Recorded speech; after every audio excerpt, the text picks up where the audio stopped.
Amino acid oxidation and the production of urea.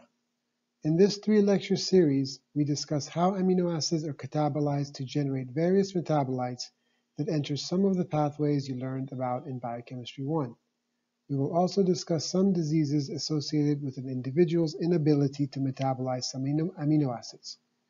After a protein-rich meal, amino acids are catabolized for energy storage and to prevent accumulation of amino acids. The learning goals of this chapter are 1. Digestion of proteins in animals, 2. Oxidation of amino acids for storage of energy in animals, and 3. Production and secretion of urea by animals. The use of amino acids as fuels varies by organism. The majority of energy needs for carnivores can be met by amino acids alone. However, there are dietary problems with a pure meat diet, for example, gout. However, herbivores receive a small fraction of their energy from oxidation of amino acids. Plants use amino acids to form other metabolites rather than as a source of energy. Dietary proteins are enzymatically hydrolyzed into amino acids. Let's begin by discussing some of the biochemistry that is involved in processing proteins.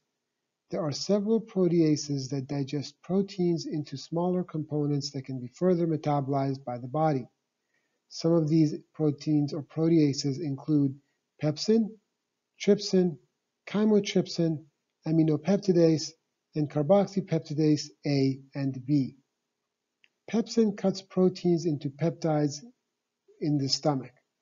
Trypsin and chymotrypsin cut proteins and larger peptides into smaller peptides in the small intestine.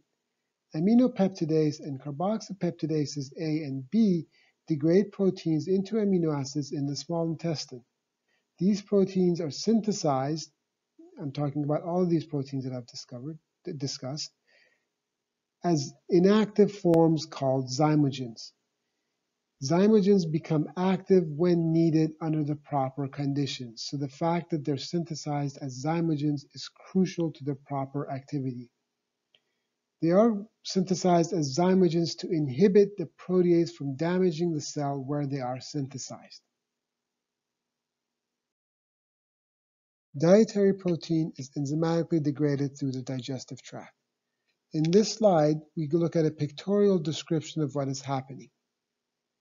We will work from the top of the slide to the bottom.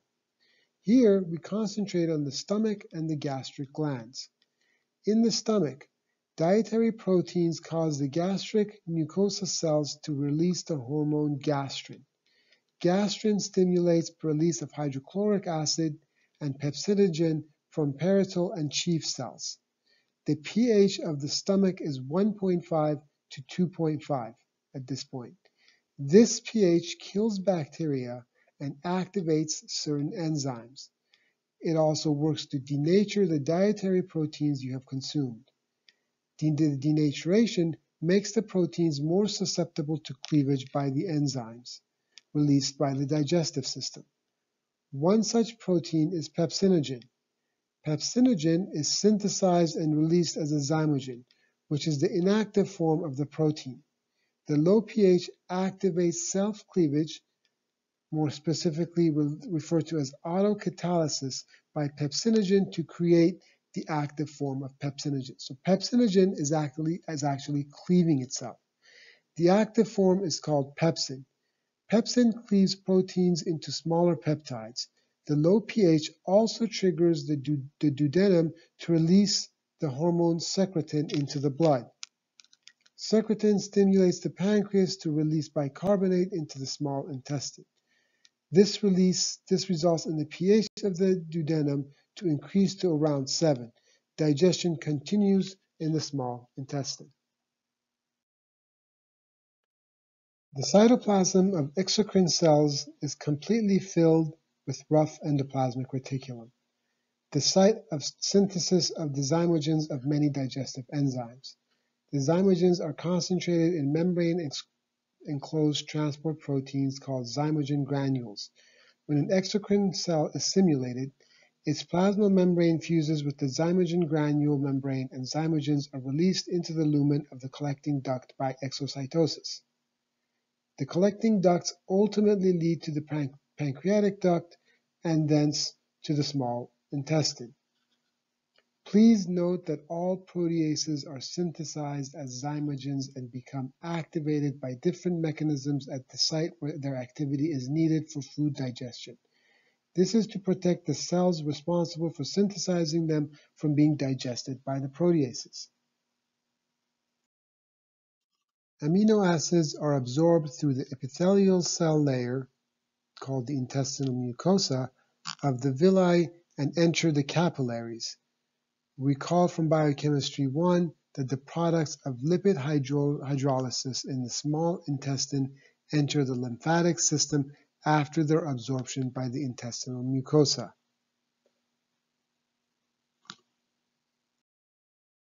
Overview of amino acid catabolism. Amino acids have one of two fates depending on the energy needs of the organism. 1. Become recycled into new proteins, or 2. Become oxidized for energy. The amino group is removed via the urea cycle. The rest of the amino acid enters into the central metabolism at either glycolysis or the citric acid cycle. The diagram shows the fate of amino acids that are oxidized. On the left-hand side, the amines, and we'll talk about this in more details in slides to come, are used for either biosynthesis of amino acids, nucleotides, or biological amines. Alternatively, they can be converted into carbamoyl phosphate and be processed in the urea cycle for excretion. On the right-hand side is the fate of the carbon skeleton of the amino acids.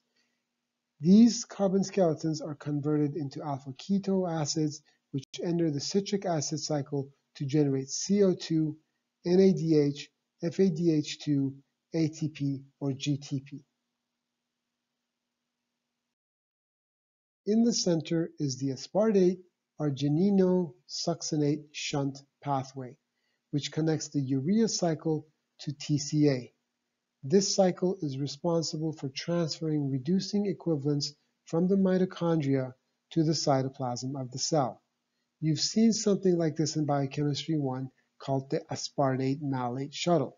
We'll discuss this in further detail in slides to come. Fates of nitrogen in organisms. Plants conserve almost all the nitrogen. Some have symbiotic relationship with bacteria responsible for fixing nitrogen for plants. Many aquatic vertebrates release ammonia to their environment. For example, distinct from fish is trimethylamine. This occurs via passive diffusion from epithelial cells or active transport from gills. Many terrestrial vertebrates and sharks excrete nitrogen in the form of urea.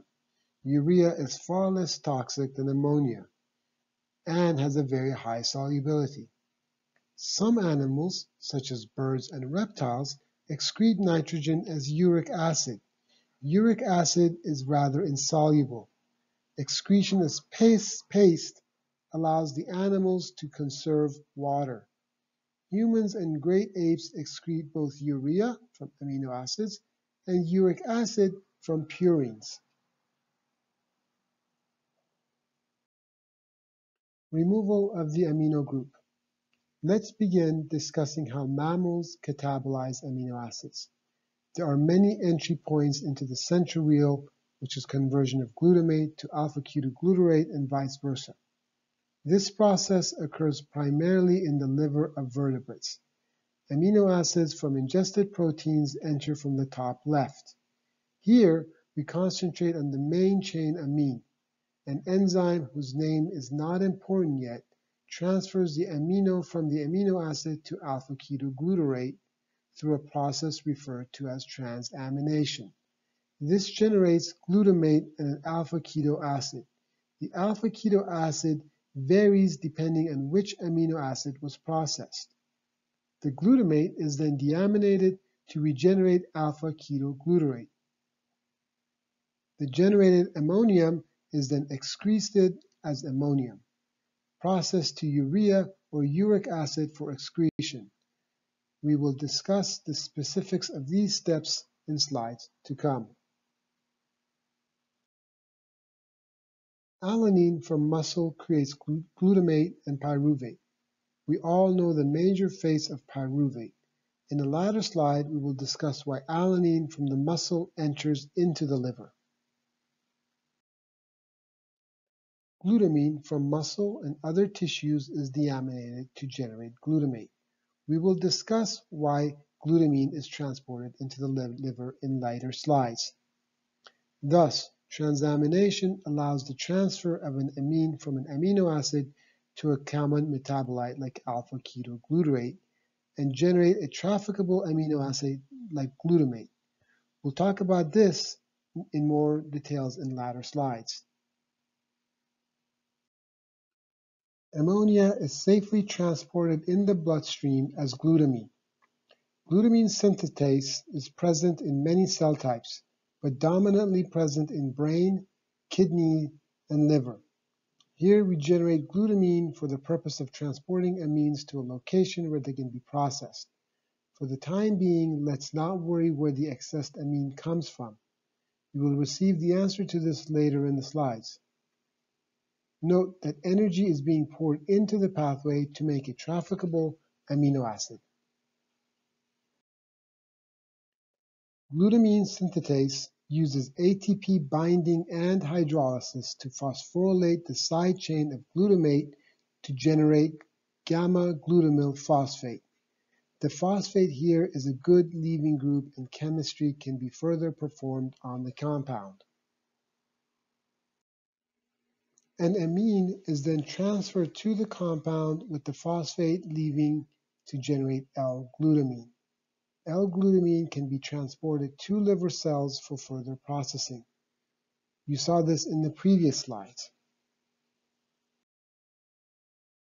The glutamine is deaminated by glutaminase, mainly within the mitochondria of the liver, to generate glutamate.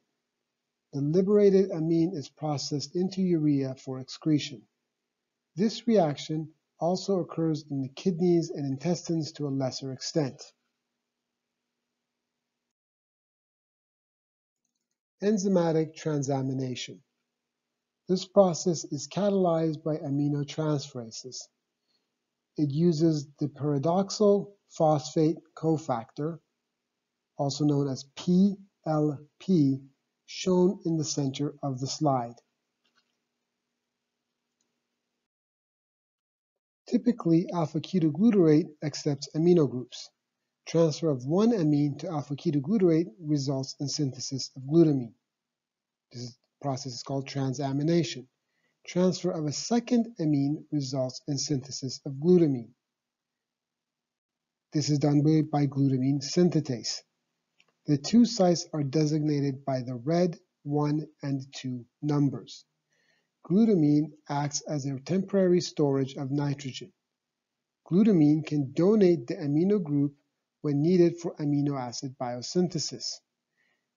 Furthermore, glutamine is used to transport amines for excretion. Structure of pyridoxal phosphate and pyridoxamine phosphate.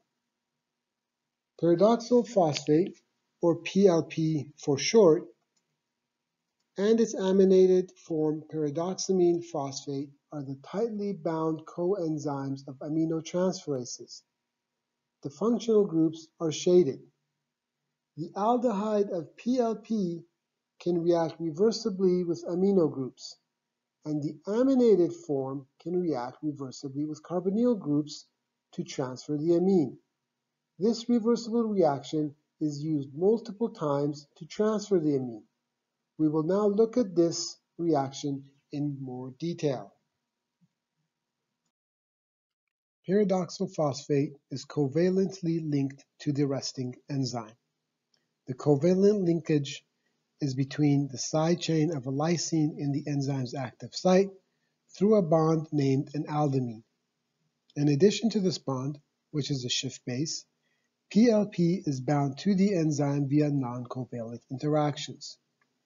Do you think the pKa value of this lysine is altered with respect to table 3.1 of your book? Internal aldimine in aminotransferases. The PLP is shown as a stick model and outlined by the red circle near the center of the figure on the left-hand side. A surface representation is used for the protein, with different colors for each of the protein's subunits. The right-hand side shows a close-up of the site. The lysine side chain is shown in purple, PLP in red, with its phosphate in yellow.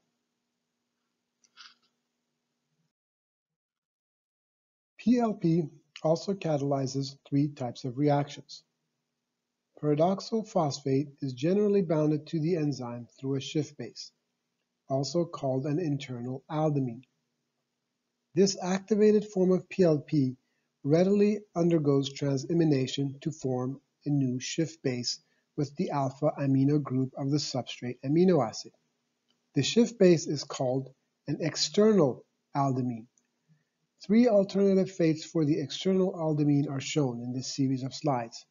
Reaction A is transamination, reaction B is racemization, and reaction C is decarboxylation. The PLP amino acid Schiff base is in conjugation with the pyridine ring, an electron sink that permits delocalization of an electron pair to avoid formation of an unstable carbanion on the alpha carbon. The alpha carbon of PLP is identified in the figure at the bottom left.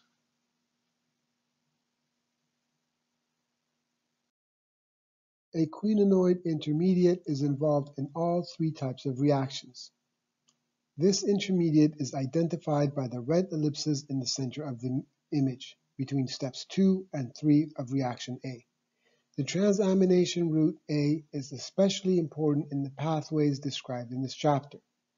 The pathway highlighted in yellow, shown left to right, represents only half of the overall reaction catalyzed by aminotransferases.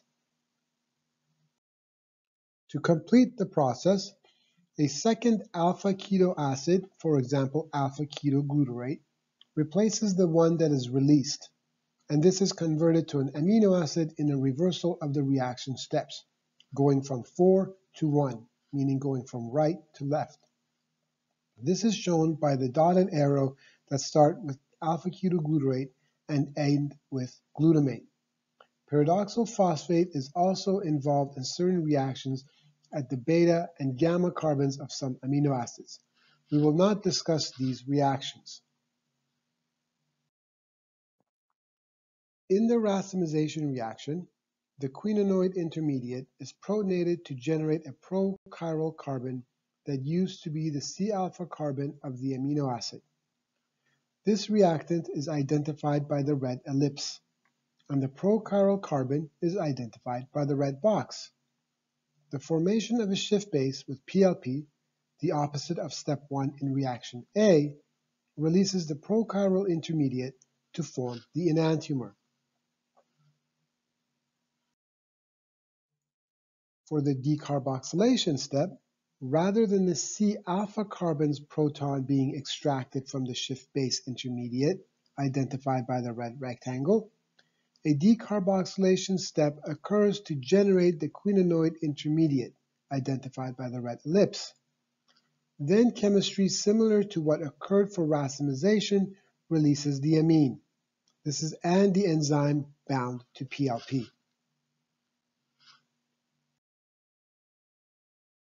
Ammonia collected in glutamate is removed by glutamate dehydrogenase. In the previous slides, you saw transamination of alpha-ketoglutarate to generate glutamate. Then you saw the release of ammonia. Here you see a more detailed explanation for the fate of glutamate. This reaction occurs in the mitochondria matrix. In the first step, glutamate is oxidized to an imine by either NAD+ or NADP+. In the second reaction, the imine undergoes oxidative deamination to generate ammonia and an alpha-ketoglutarate. The Glucose-Alanine Cycle. This cycle is used by muscles when they grade amino acids for energy needs, and can also be used by these same cells to deal with the pyruvate they generate during anaerobic conditions that occur during prolonged exercise. There are multiple cycles occurring here. Please follow the red numbers. Number 1, conversion of glucose to pyruvate via glycolysis to generate ATP for muscle contraction. Reaction 2, conversion of pyruvate to alanine for transport into liver.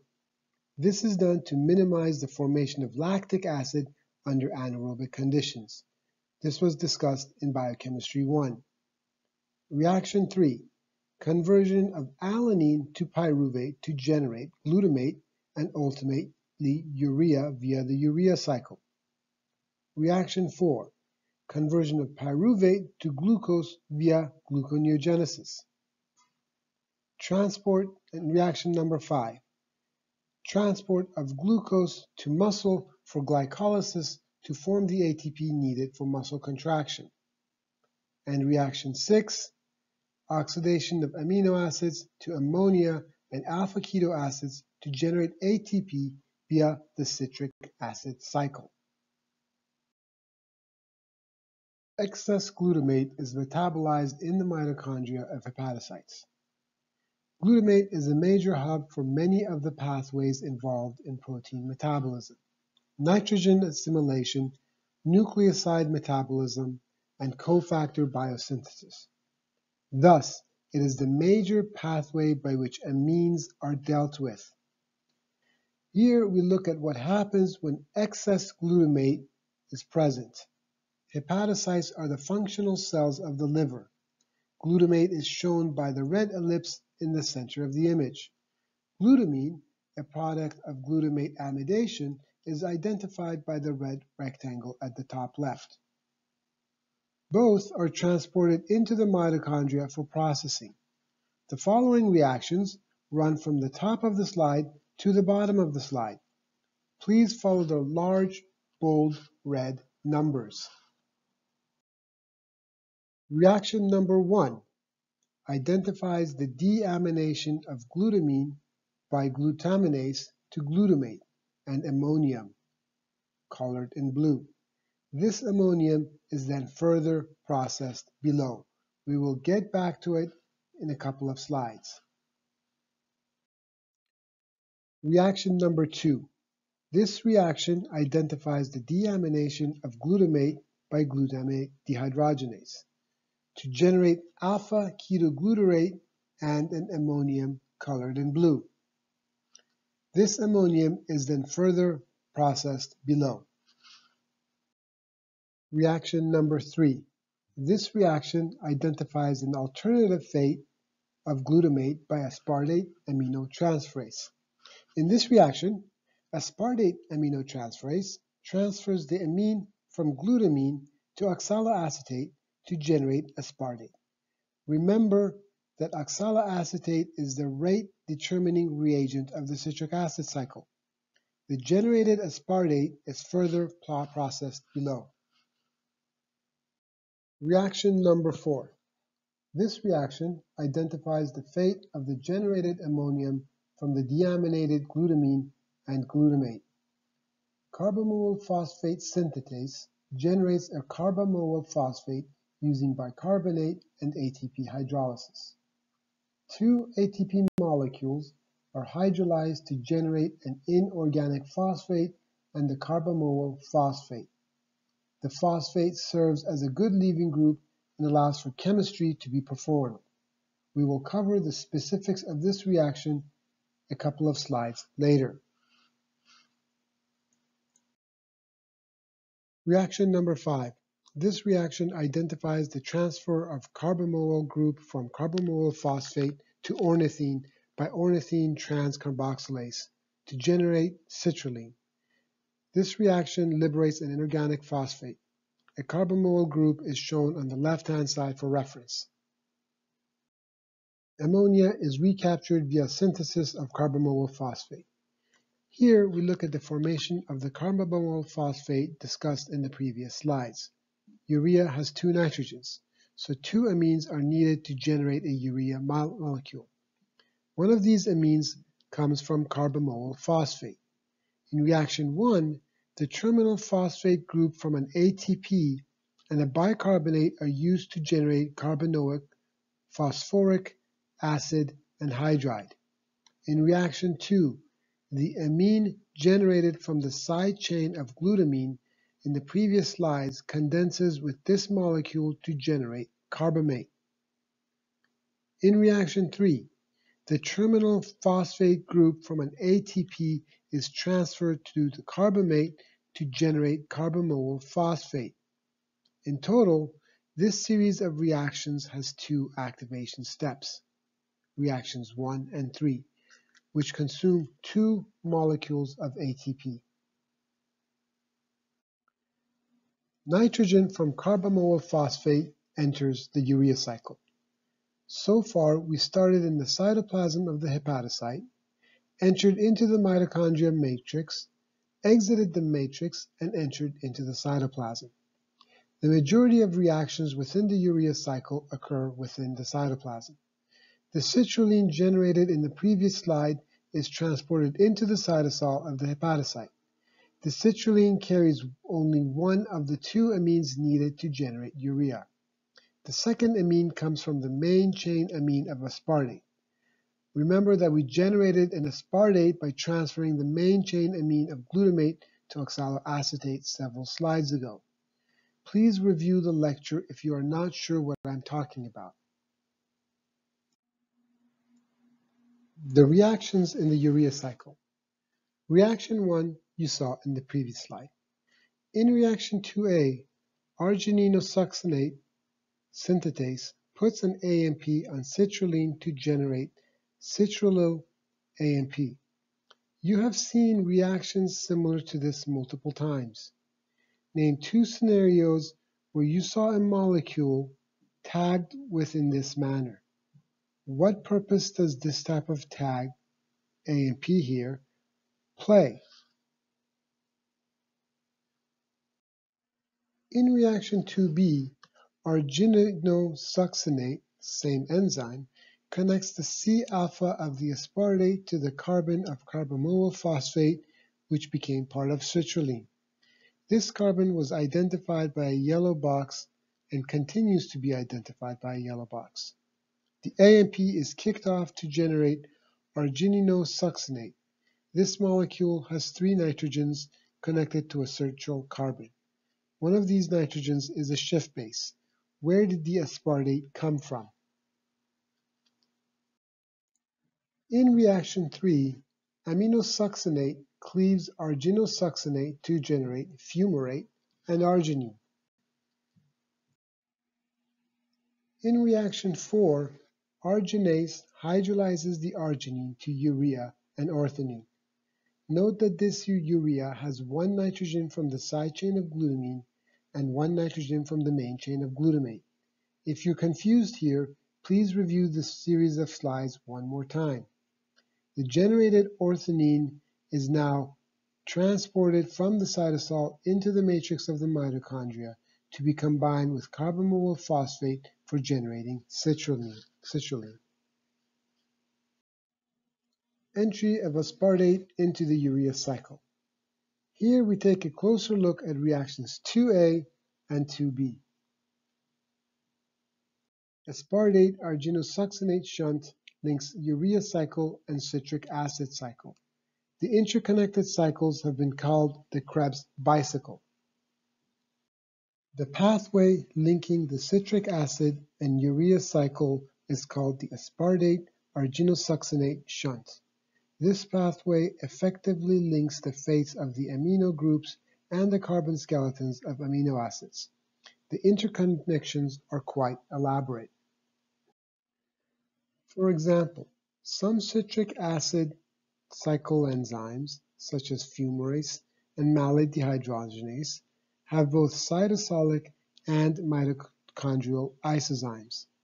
Fumarate produced in the cytosol, whether by the urea cycle, purine biosynthesis, or other processes can be converted to cytosolic malate, which is used in the cytosol, or transported into the mitochondria to enter the citric acid cycle. These processes are further intertwined with the malate-aspartate shuttle, a set of reactions that brings reducing equivalents into the mitochondria. You learned about the malate-aspartate shuttle in Biochemistry 1. These different cycles and processes rely on a limited number of transporters in the inner mitochondrial membrane. Upregulation of the urea cycle. The urea cycle is upregulated by 1. High concentration of amino acids after eating a meal, and 2. At starvation when protein is broken down for energetic needs. Carbamoyl phosphate synthase 1 is activated by N-acetylglutamate. N-acetylglutamate synthase becomes activated when glutamate and acetyl-CoA concentrations are high. It also becomes activated by arginine. Remember, the urea cycle generates arginine at some point. Here, you see that acetyl-CoA and glutamate are condensed to N-acetylglutamate by N-acetylglutamate synthase. This process is upregulated by arginine, a product of the urea cycle. N-acetylglutamate upregulates the activity of carbamoyl phosphate synthetase to generate carbamoyl phosphate. Remember that this is the first molecule generated by the first liberated ammonium from glutamine. We discussed this several slides ago. Essential versus non-essential and conditionally essential amino acids. There are 3 types of amino acids when we speak of diet. Non-essential amino acids that are easily made from central metabolites. These are written on the left-hand column of this table. Conditionally essential amino acids. These are required to some degree in growing animals and in times of illness and stress. These are written in the center column of this table. Essential amino acids. Those derived from diet, meaning these amino acids cannot be synthesized by the organism. End products of amino acid degradation. The end products of amino acid catabolism are intermediates of the central metabolic pathway. What pathway do you think I'm talking about? Some amino acids are ketogenic, others are glucogenic, and some are both. The amino acids written in the blue box are ketogenic. Ketogenic amino acids can be converted into ketone bodies. 7 amino acids are converted to acetyl-CoA.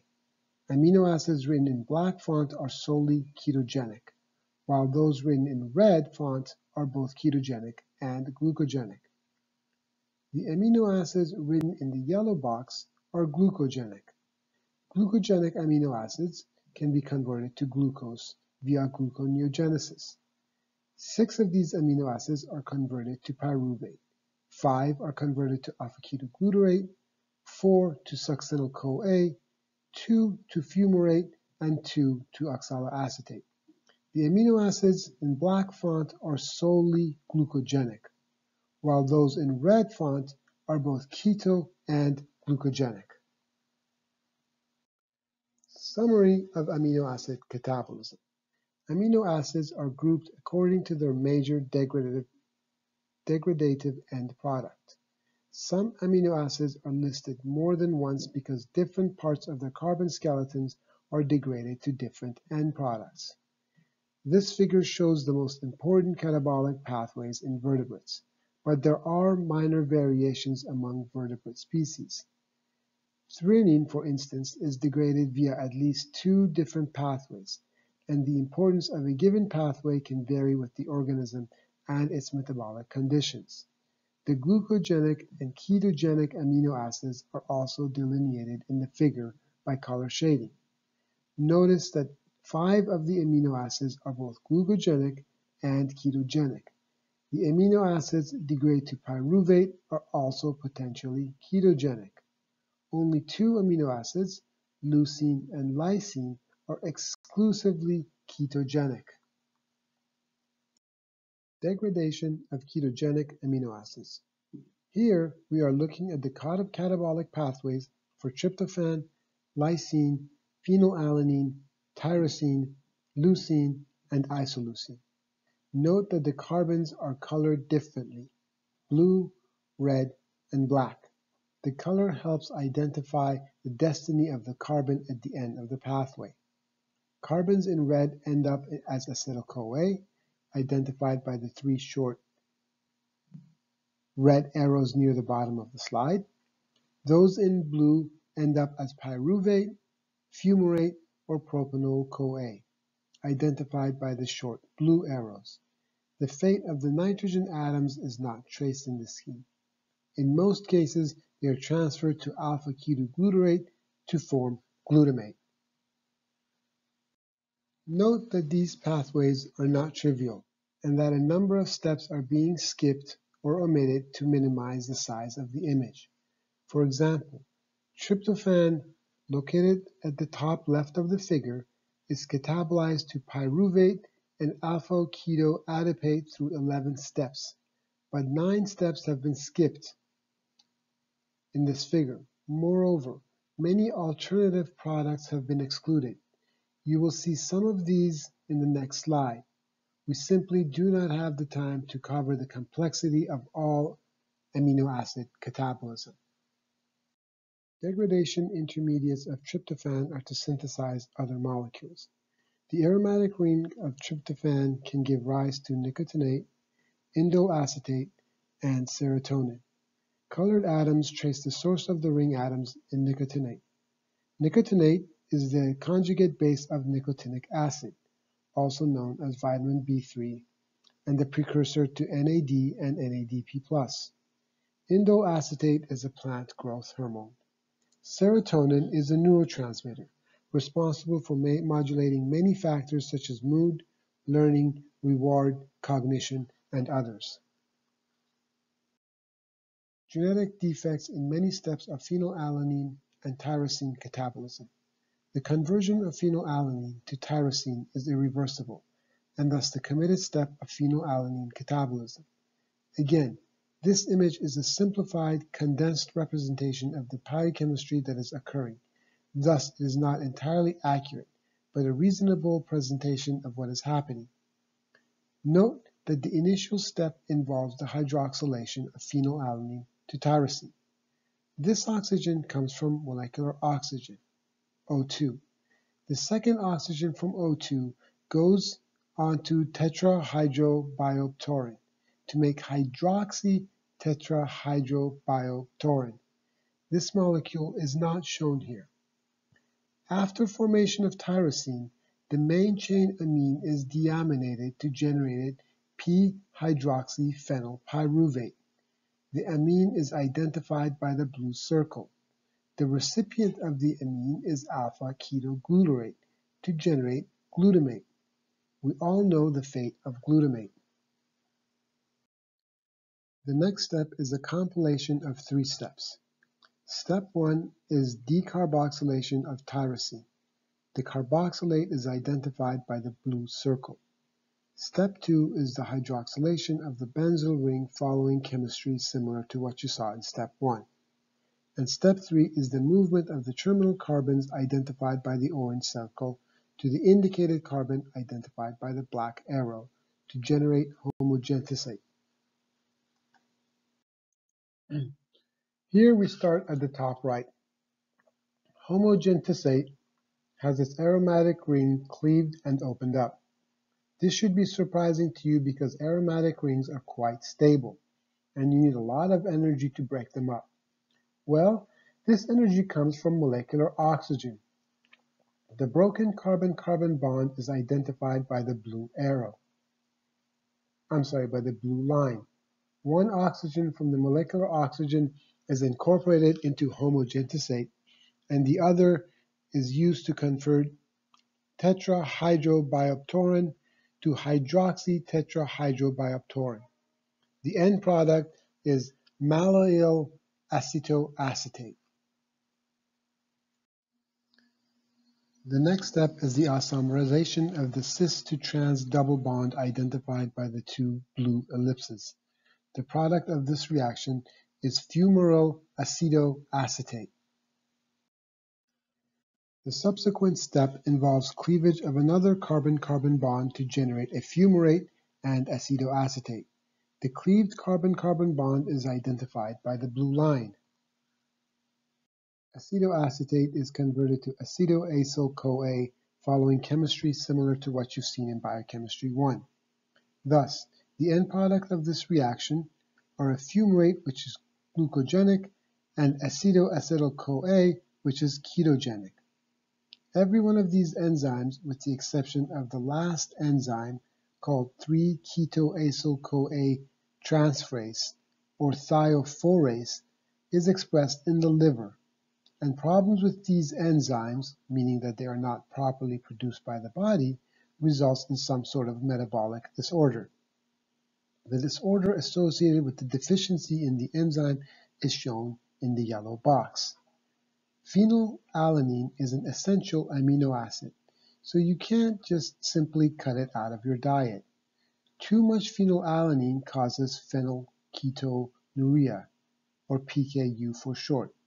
In addition to the disease shown here, there is the problem of losing out on the fumarate and acetoacetate for energy production. Phenylketonuria is caused by a defect in the first step of phenylalanine degradation. PKU for short is due to a buildup of phenylalanine and phenylpyruvate. High concentrations of phenylalanine saturate the large neural amino acid transporter for the brain. The saturation prohibits other necessary amino acids that use this transporter from being transported into the brain. As these amino acids are necessary for proper brain formation, their lack results in the impairment of neurological development, leading to intellectual deficits. PKU can be controlled by limiting the dietary intake of phenylalanine. These are expensive foods, and you can purchase them for maintaining such a diet. Minor alternative pathways for phenylalanine catabolism does exist, but these are not sufficient to deal with PKU on their own. For example, phenylalanine can be converted to phenylpyruvate and discarded via urine. Degradation of amino acids to pyruvate. Catabolic pathways for alanine, glycine, serine, cysteine, tryptophan, and threonine.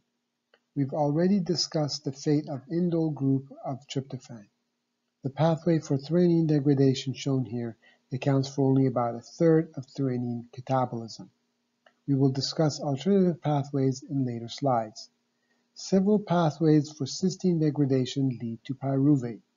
The sulfur of cysteine has several alternative fates. Carbon atoms here are color-coded to trace their fates. Tryptophan is converted to alanine, which is deaminated to pyruvate. The side chains of serine and cysteine are trimmed, and the main chain is deaminated to form pyruvate. The side chain of cysteine is released as a thiocyanate, hydrogen sulfide, or sulfide. The side chain of serine is dehydrated to an ethylene, a molecule called amino acrylate. Deamination of this generates pyruvate. The side chain of threonine is oxidized to a keto 2-amino-3-ketobutyrate. In a series of reactions simplified here, the oxidized side chain is plucked off to generate acetyl-CoA. The main chain of threonine is glycine. Glycine can be further oxidized to CO2 and ammonium. Alternatively, glycine is converted to serine and then to pyruvate. Thus, while glycine is the simplest of amino acids, it is not the easiest to synthesize. Conversion of pyruvate to serine requires the least number of reactions to occur. We will talk a bit more about this in amino acid synthesis. Degradation of 5 amino acids to alpha-ketoglutarate.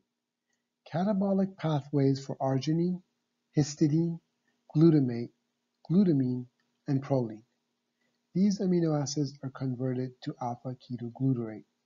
The order of discussed amino acids will follow the red numbers. Number 1. Arginine is converted to ornithine, following a reaction you saw in the urea cycle to generate urea. Transamination of ornithine converts alpha-ketoglutarate to glutamate and orthonine to glutamate gamma semialdehyde. Glutamate gamma semialdehyde is oxidized to glutamate. Reaction number 2. Proline is dehydrogenated to delta-1 pyroline, 5-carboxylate. The hydrogenation bond is identified by the arrow. This is a Schiff base, and Schiff bases can be cleaved between the carbon and nitrogen. Cleavage of this bond opens up the ring to generate glutamate gamma semialdehyde. Glutamate gamma semialdehyde is reduced to glutamate. Reaction number 3. We've already discussed the conversion of glutamine to glutamate. Reaction number 4. We've also already discussed conversion of glutamate to alpha-ketoglutarate. Reaction number 5. Histidine is metabolized to glutamate. The chemistry here is long but not terribly sophisticated. We'll not discuss this due to time constraints. The main point is that the imidazole, that's the side chain of histidine, needs to open up and nitrogens need to be removed before histidine can be converted to glutamate. Degradation of branched-chain amino acids does not occur in the liver. Branched-chain amino acids are degraded to succinyl-CoA. The amino acids are isoleucine, methionine, threonine, and valine. Reaction number 1. The branch of the isoleucine side chain is converted to acetyl-CoA, and the main chain is converted to propanol-CoA. Reaction number 2. The terminal methyl of methionine is plucked off to generate homocysteine. The side chain of homocysteine is attached to the side chain of threonine to generate cystathionine. Cystathionine is catabolized and deaminated to generate cysteine and alpha-ketoglutarate. A skeleton figure of cystathionine is shown on the top left part of the image. The deaminated amine is circled in blue. Reaction number 3. We've discussed that there are multiple pathways for threonine catabolism. We will not further discuss the details of threonine catabolism in this course. Alpha-ketobutyrate is decarboxylated and attached to a coenzyme A using chemistry you've seen in Biochemistry 1. Reaction number 4. One of the carbons in the side chain of valine is removed in a number of reactions. The main chain amine is removed to form propanol-CoA. Reaction 5. Propanol-CoA is carboxylated in a number of reactions to generate methyl-malonyl-CoA.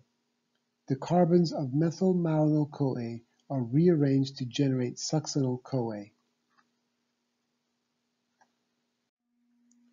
Degradation of asparagine and aspartate to oxaloacetate. This is a rather straightforward process. The side chain of asparagine is deaminated to generate aspartate. The main chain of aspartate is deaminated to generate oxaloacetate. End products of amino acid degradation. These are the 20 amino acids grouped together based on some of their properties. The end product of these amino acids is acetyl-CoA. The end product of these amino acids is pyruvate. The pyruvate structure is shown on the right-hand side. The end product of these amino acids is isocitrate. The end product of these amino acids is oxaloacetate. Here's a table of some human genetic disorders that are affected by problems with amino acid catabolism. On the far left-hand condition, you can see the medical condition, or the name given to the disease. In the second column is the approximate incidences per 100,000 deaths. Third column gives you the defective process. Where the process is occurring? Is it in tyrosine degradation, urea synthesis, conversion of phenylalanine to tyrosine, Here is the defective enzyme that is responsible for causing the disease. And as you can see on the far right-hand side is the symptom and the effect, or the phenotype. And as you can see, the phenotypes vary significantly between the different types of diseases. So problems with amino acid catabolism give rise to many different types of diseases with different types of phenotypes. Several cofactors are involved in amino acid catabolism. We already discussed one, PLP, but there's additional ones. In fact, there's more than what's written up here. These are some cofactors important for one carbon transfer reactions. That includes THF, which is tetrahydrofolate, Adomate, which is S-adenosyl methionine, and biotin. We've already seen biotin so many times throughout Biochemistry 1 and Biochemistry 2. In summary, in this chapter we have learned that amino acids from proteins are an important energy source in carnivorous animals. In fact, amino acids need to be gotten rid of, should I say free amino acids, or else they can have toxic effects, as we saw with phenylalanine. The first step of amino acid catabolism is transfer of the amine via PLP-dependent aminotransferase, usually to alpha-ketoglutarate to yield glutamate. In most mammals, toxic ammonia is quickly recaptured in carbamoyl phosphate and passed into the urea cycle. So, somewhere in the middle of the lecture of the slides, we saw ammonia being produced. However, that ammonia is toxic. I ask you, why is ammonia toxic? Think about chemistry. Don't think about biochemistry too much. And what are the properties of ammonia? Amino acids are degraded to pyruvate, acetyl-CoA, alpha-ketoglutarate, succinyl-CoA, and or oxaloacetate. Amino acids yielding acetyl-CoA are ketogenic. Amino acids yielding other end products are glucogenic, meaning that they can go on to make glucose via gluconeogenesis. Genetic defects in amino degradation pathways result in a number of human diseases. These diseases vary widely, and their occurrence in the general population also varies tremendously.